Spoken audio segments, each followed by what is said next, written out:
Es posible almacenar información genética en moléculas diferentes del ADN. Hace algún tiempo explicaba aquí por qué el alfabeto del ADN, la molécula de la vida, posee 4 letras en lugar de poseer menos o más de 4.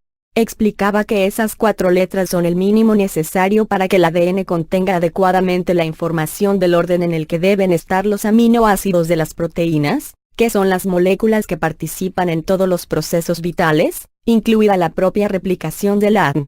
Pero, ¿de qué están hechas las letras del ADN? ¿Qué moléculas y átomos las forman? ¿Podrían estar formadas de otro modo diferente al que lo están?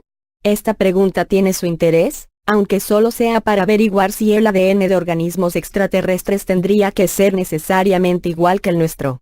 Desde hace ya varias décadas sabemos que las letras de nuestro ADN, y el de todos los seres vivos, están formadas por la unión de 3 componentes, que son también moléculas. Estos componentes son una molécula de azúcar de 5 carbonos, llamada desoxirribosa, una molécula de ácido fosfórico, y una molécula carbonada de la familia del benceno. Las moléculas de azúcar y el ácido fosfórico se unen entre sí alternándose en una ristra muy larga para formar lo que llamamos el esqueleto molecular del ADN. A este esqueleto se unen las otras moléculas de la familia del benceno, que son las 4 letras del ADN. ¿Otro ADN es posible? La pregunta que surge al conocer esta estructura molecular es si puede ser conservada con otros componentes. Por ejemplo, ¿podría el azúcar ser sustituido por otras moléculas similares y, no obstante, seguir el ADN manteniendo la información genética y continuar copiándose a sí mismo? En otras palabras, ¿es el ADN la única molécula de la vida posible?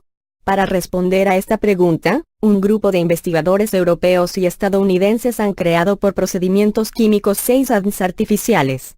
Estos ADNs no contienen su azúcar natural, este ha sido sustituido por otras moléculas parecidas, aunque las bases, letras, y el ácido fosfórico no han sido modificados.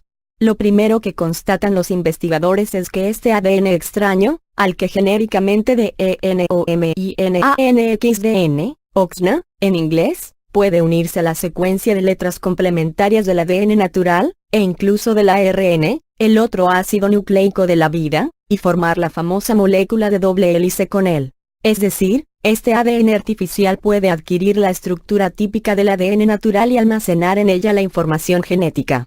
Pero el almacenamiento de información es solo parte de la maravilla de la vida. Para que dicha información sirva de algo, debe ser capaz de reproducirse, es decir, si las moléculas de XDN pueden sustentar algún otro tipo de vida, es necesario que puedan duplicarse por mecanismos similares a los que utiliza el ADN normal.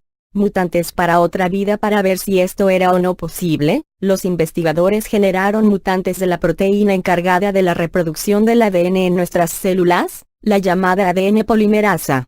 Esta proteína es un catalizador enzimático que acelera enormemente la reacción química necesaria para unir entre sí los componentes del ADN en largas ristras, de acuerdo a la secuencia de letras de una cadena de ADN que sirve como guía.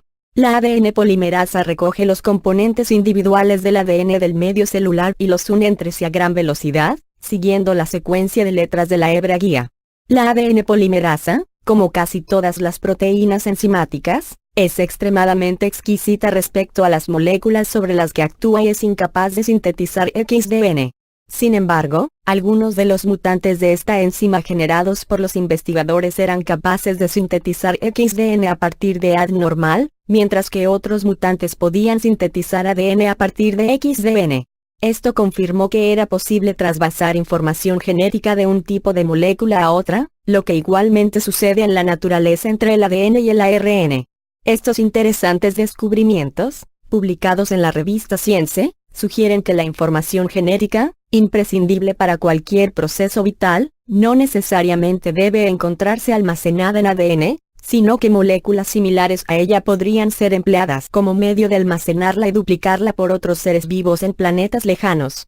Tal vez el hecho de que toda la vida sobre el planeta Tierra esté basada en el ADN no sea más que una coincidencia química. Pero los descubrimientos relatados tienen también otras implicaciones bien terrestres. Las herramientas bioquímicas desarrolladas para producir XDN a partir de secuencias de ADN permiten ahora producir fragmentos de XDN de secuencia de letras definida, diseñada para un fin concreto como Por ejemplo, neutralizar el funcionamiento de un gen necesario para el crecimiento tumoral, entre otras muchas posibilidades. Al ser artificial, el XDN no puede ser degradado ni eliminado fácilmente por las células, lo que le convierte en una eficaz herramienta terapéutica que, sin duda, será explorada en los años venideros. Sigue siendo la investigación científica la que nos maravilla, nos alegra la vida y nos da esperanza. Nos guste o no, la civilización moderna tal y como la conocemos hubiera sido imposible sin la ciencia, en todos los aspectos, no solo el tecnológico, sino también el cultural y el social, e incluso el político. ¿Qué sería del ser humano sin la ciencia? Seguiría inmerso en las negras cavernas de su temerosa mente.